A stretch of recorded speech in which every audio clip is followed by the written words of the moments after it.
Hello students, I am Arvind Kumar, BSc Physics from Suraj School, Rewari. Today we will discuss the topic capacitance of parallel plate capacitor by inserting a dielectric slab. Already we discussed the capacitance of parallel plate capacitor, that is epsilon naught A upon D in A. Today we will insert a dielectric slab. We already insert a conducting slab between the parallel plate capacitor and we calculate the capacitance of that capacitor. Today we will insert a dielectric slab. Okay. First of all,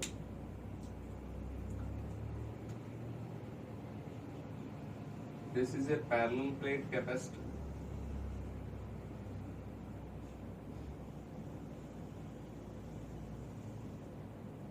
Having area of the plate A, positively charged plates, and second plate is negatively charged.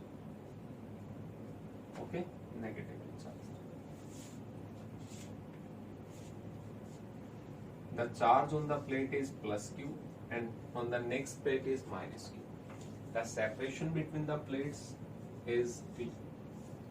If it is air filled, that means the air is between the plates of the capacitor, then it is called air filled. And its capacitance in air filled we already calculated, that is capacitance is equal to epsilon naught A upon D. If it is in air.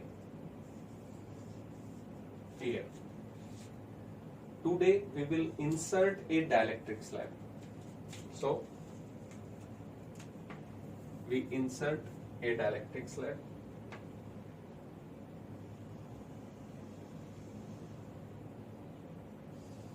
Having thickness is equal to T.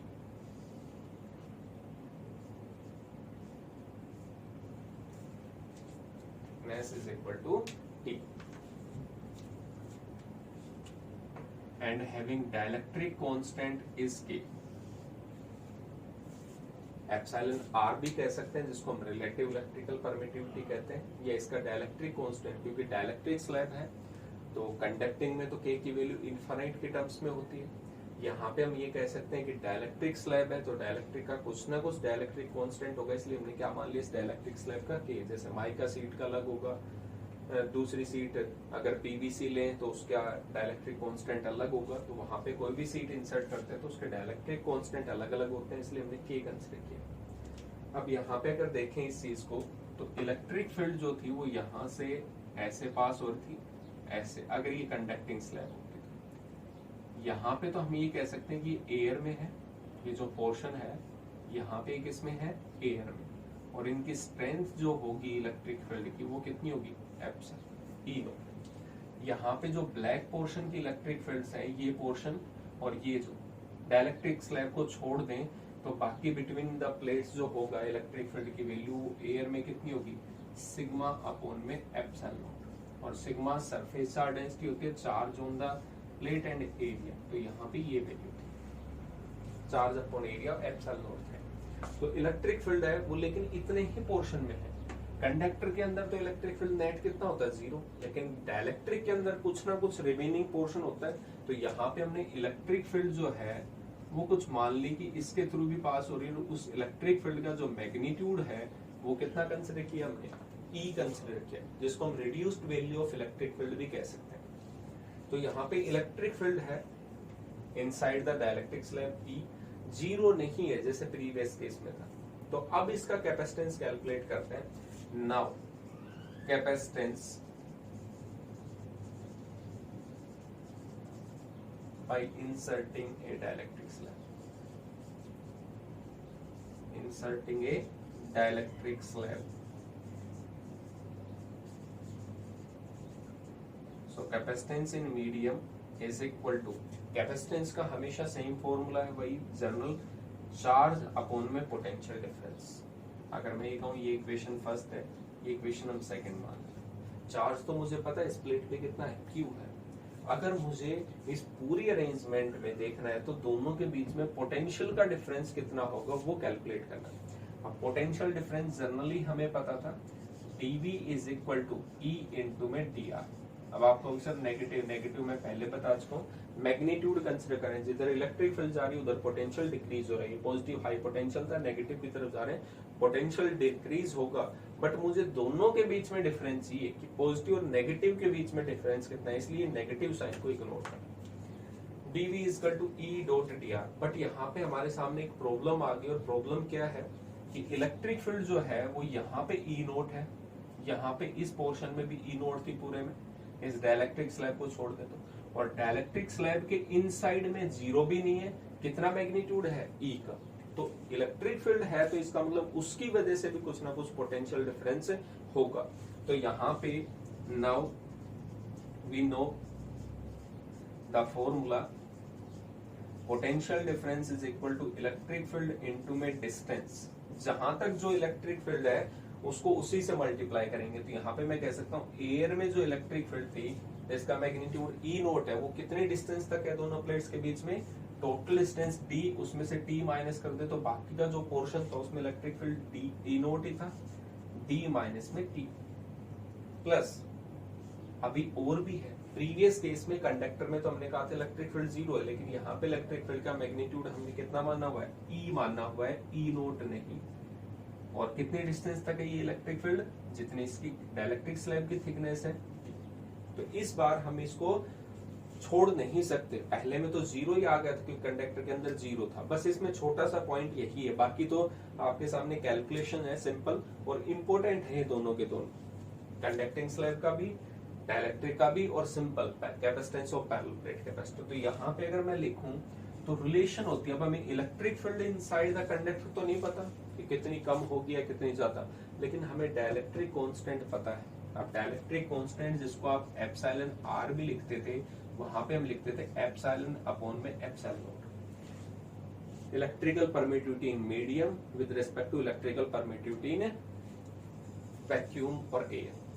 अगर मैं इसको electric field की terms में लिखूं तो electric field का formula जो होता है वो होता है के क्यू अपॉन में आर स्क्वायर। इलेक्ट्रिक फील्ड का 1 अपॉन में 4 pi epsilon not Q upon में आर स्क्वायर, अगर मैं ये कहूं एयर में है तो। और अगर मैं कहूं मीडियम में है तो मीडियम में क्या आ जाएगा, 1 अपॉन में 4 पाई एप्सिलॉन, चार्ज वही है, डिस्टेंस वही है, चाहे मीडियम, लेकिन दोनों को डिवाइड करते हैं तो क्यू आर स्क्वायर वगैरह कैंसिल आउट हो जाएंगे, 4 पाई। तो मुझे चाहिए एप्सिलॉन अपॉन में एप्सिलॉन नॉट। तो रेसिप्रोकल हो गया इलेक्ट्रिक फील्ड और एप्सिलॉन मीडियम रेसिप्रोकल। यहाँ पे एयर का जो था इलेक्ट्रिकल परमिटिविटी नीचे है और इलेक्ट्रिक फील्ड एयर की ऊपर है, तो इसलिए हम रिवर्स केस लिखते हैं यहाँ ई नोट अपॉन में ई।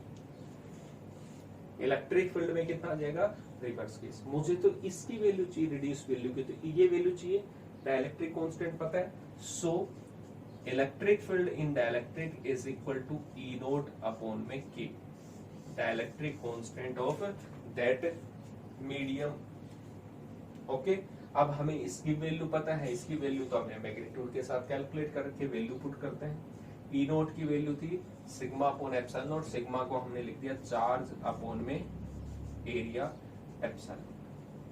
ठीक है, इसको नेक्स्ट स्टेप में लिख देते हैं। अभी इसको सिंप्लीफाई करते हैं, ई नोट डी माइनस में टी प्लस ई को कितना लिख सकते हैं, E naught electric field in air upon में dielectric constant of the medium into में टी। यहाँ पे ई नोट को कॉमन ले सकते हैं, कॉमन ले लिया तो कैपेसिटेंस इन मीडियम का क्या बन गया, यहाँ पे Cm is equal to E naught outside में, यहाँ पे रिमेनिंग था D माइनस टी, और यहाँ पे ई नोट कॉमन ले लिया तो T ऊपर था K नीचे, प्लस T अपॉन में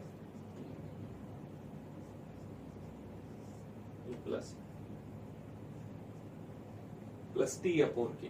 इलेक्ट्रिक फील्ड का फॉर्मूला हमें पता है, तो Cm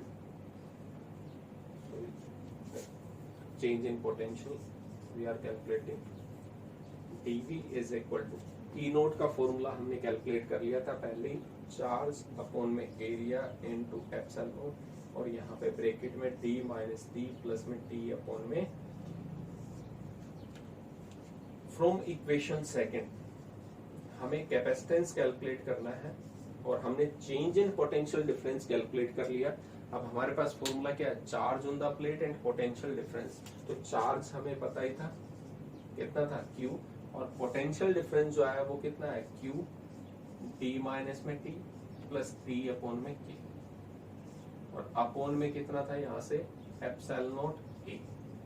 Q से Q कैंसिल आउट, ये डिनोमिनेटर के डिनोमिनेटर में है एप्सिलॉन नॉट A, ऊपर चला गया तो यहाँ पे आ गया एप्सिलॉन नॉट A अपॉन में D माइनस में T प्लस में T अपॉन में K। यहाँ पे अगर हम कहें कि Cm is equal to epsilon naught A, आप कुछ कॉमन ले सकते हो, D माइनस T तो था ही, इन दोनों में से अगर मैं कहूँ कि मैंने माइनस T को कॉमन ले लिया तो ये माइनस तो कितना हो जाएगा प्लस, माइनस T की जगह 1 आ गया, ये माइनस कॉमन लेंगे तो माइनस 1 अपॉन में Q।